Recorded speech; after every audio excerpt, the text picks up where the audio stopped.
Tales from the Gas Station, Part 2 by GasStationJack. At the edge of our town, there's a shitty gas station that's open 24 hours a day, 7 days a week, and sometimes longer. If you were to go inside, you would probably see the tired cashier sitting behind the front desk, doing his best to mind his own business. He's real. You may also see someone else. You may also see something else. If you're curious about the reality of anyone or anything, including yourself, inside that small ammonia-scented, flickering fluorescent collection of off-brand junk food, dirt, four walls, and a roof, may I recommend that you follow the cashier's lead and mind your own business. I've been working at that gas station almost non-stop since I graduated high school, and at this point, I doubt I could quit if I wanted to. Not long ago, a doctor recommended that I start keeping a journal, and after some consideration, I decided I might as well give it a shot. It's not like any of the traditional treatments are having any effect. But enough about me. Let's get back to the interesting thing, the gas station. I spent a decent portion of my shift last night trying to decide how to begin this journal. Where can I start that would make any sense at all? How do I explain the gas station to someone who hasn't experienced it? I tried telling some of my stories before, so I know what to expect. People don't believe it, or people don't want to believe it. I still remember the difficulty I had last year when I had to call the sheriff's station and explain to the new girl that half of a pig had broken into the store and was running amok, breaking things and screaming at the voice of an old woman. Yes, I meant half of a pig. Yes, a pig. The front half? No, this isn't a joke. I'm at the gas station. What do you mean, which gas station? Is this your first day or something?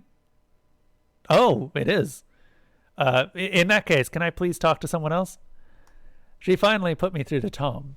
He's the deputy that drew the short straw all those years ago and ended up on official gas station duty. That was back before his hair turned all white. He's been in enough times now that all I have to say when he picks up the line is, "It's half a pig, it won't stop screaming, and I can't catch it."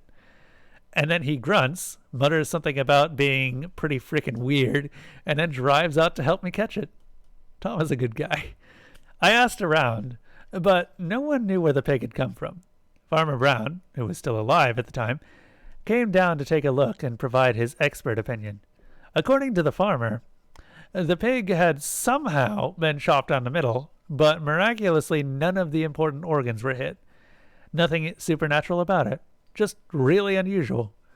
It stayed at the local elementary school as a kind of mascot for the summer before a scientist and his team from somewhere up north offered the school $1,000 to let them take it. For science, I suppose. I don't mean to ramble, but my point is that it's hard to believe some of the stories if you haven't been inside the gas station at least once. And maybe you have. We're the only gas station for miles. We're close enough to some big crossroads. If you've ever been out driving in an unfamiliar part of the country and found yourself lost, it's not impossible that you could have found yourself at my doors, looking to top off your gas or ask for directions. If you have a strange memory of a weird place that somehow doesn't seem to fit, then there's a chance we have actually met. It was late into my overnight shift when I decided to just start writing. I took notes about what was happening. I jotted down a few of my stranger memories, but consciously decided to leave out those stories that were so unbelievable that I won't even waste people's time with them. I call those the try and forget memories. I was writing it all down on a book of receipt paper when Carlos interrupted me.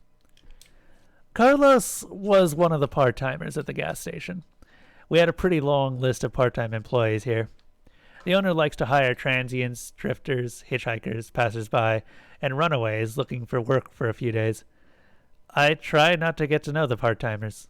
They come and go after a few days or sometimes a few weeks, rarely long enough to form any kind of meaningful relationship. But then there's Carlos, who's been working here for almost a year now. He started as part of the prison work relief program, unloading trucks twice a week, and was the only one of 12 prisoners that didn't disappear during a freak snowstorm last December. But that's none of my business. Carlos did his time, and when they released him, he came to work here, cleaning the store and unloading trucks. He comes in 6 times a day for each of his 30-minute shifts. Now that I think about it, I'm not exactly sure what he does during those shifts. The store is never clean, and the trucks only come twice a week, exclusively during daylight hours, as per an arrangement following the incident. During maybe one day, I'll ask Carlos what he does for the owners. All I know is that he's the closest thing to a friend that I have here. When Carlos approached me at my register last night, I knew something unusual was going on. He was sweating bullets, pale and on the verge of passing out. He kept glancing back at the man in the suit that wandered into the store and was standing next to the frozen drink machine. He told me that he needed to talk. Now. I told him, go ahead. But he refused to say anything until I followed him into the freezer. I usually hate to leave the front of the store unwatched. We have the occasional shoplifter. Plus, there was that one time Rocco got in and made off with 2 cases of cigarettes. But Carlos seemed serious, so I made an exception for him.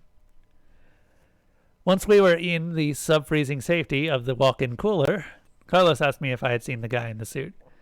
I said, yes, I saw him. He asked if I knew the guy. I said, yes, I'd seen the guy around town. His name was Kiefer. He was running for some kind of office. I don't remember which one. And stopped by the gas station every now and then. He drove an old black SUV that only took premium. I didn't know him much from town, but he was definitely local. His picture was framed in my high school's trophy case for one of those sports competitions he had won years and years before I got there. We only have so many things to be proud of, I suppose. I knew of Kiefer, but we weren't exactly acquaintances. I told all this to Carlos, who shook his head and said, "Nah, that can't be Kiefer." I said, "Why not?" And Carlos told me, "That can't be Kiefer because Kiefer has been dead for 2 days. His body is in the trunk of my car right now." And that's when things started getting weird. It was a very strange night. Between the hand plants, Farmer Jr., and that cultist that wouldn't leave me alone, I hardly had any time to collect my thoughts. And, of course, there was the Carlos situation. I promise I'll come back and tell you all about it. But first, I need to grab some coffee.